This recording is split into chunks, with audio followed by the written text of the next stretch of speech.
ইউক্রেনে হাইপারসনিক ক্ষেপণাস্ত্র হামলা চালিয়েছে রাশিয়া। বৃহস্পতিবার এমন তথ্য দিয়েছেন রাশিয়ার প্রেসিডেন্ট ভ্লাদিমির পুতিন। তিনি হুঁশিয়ার করেন তার দেশের সার্বভৌমত্বের বিরুদ্ধে যে কোনো হামলা প্রতিহত করা হবে। রুশ হামলার তীব্র নিন্দা জানিয়েছেন ইউক্রেনের প্রেসিডেন্ট ভ্লাদিমির জেলেনস্কি। আইসিবিএম ব্যবহারের মধ্য দিয়ে ২.৫ বছরের বেশি সময় ধরে চলা ইউক্রেন যুদ্ধে সম্পূর্ণ নতুন মাত্রা যুক্ত হয়েছে বলে মনে করছেন সামরিক বিশ্লেষকরা। এর আগে গত ২ দিনে প্রথমবারের মতো আমেরিকা এবং ব্রিটেনের তৈরি দূরপাল্লার ক্ষেপণাস্ত্র দিয়ে রাশিয়ার ভূখণ্ডে হামলা চালায় ইউক্রেন।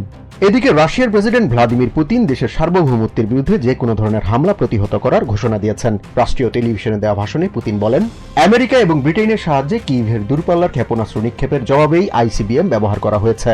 ইউক্রেনের মিত্র দেশগুলোকে হুঁশিয়ার করে পুতিন বলেন, যেসব দেশ রাশিয়ার বিরুদ্ধে সামরিক কর্মসূচি শুরু করেছে তাদের জবাব দিতে মস্কো প্রস্তুত।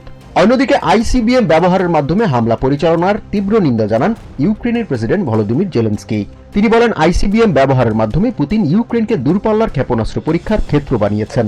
রাশিয়া ইউক্রেনের মধ্যে চলমান উত্তেজনা নতুন দিকে মোড় নেয় উদ্বেগ জানান ব্রিটিশ প্রতিরক্ষা মন্ত্রী জন হেলি। তিনি বলেন, অন্য যে কোনো সময়ের চেয়ে রাশিয়া ইউক্রেন সংঘাত সবচেয়ে কঠিন সময়ে উপনীত হয়েছে। Jahan Mithun, TVN 24 news desk.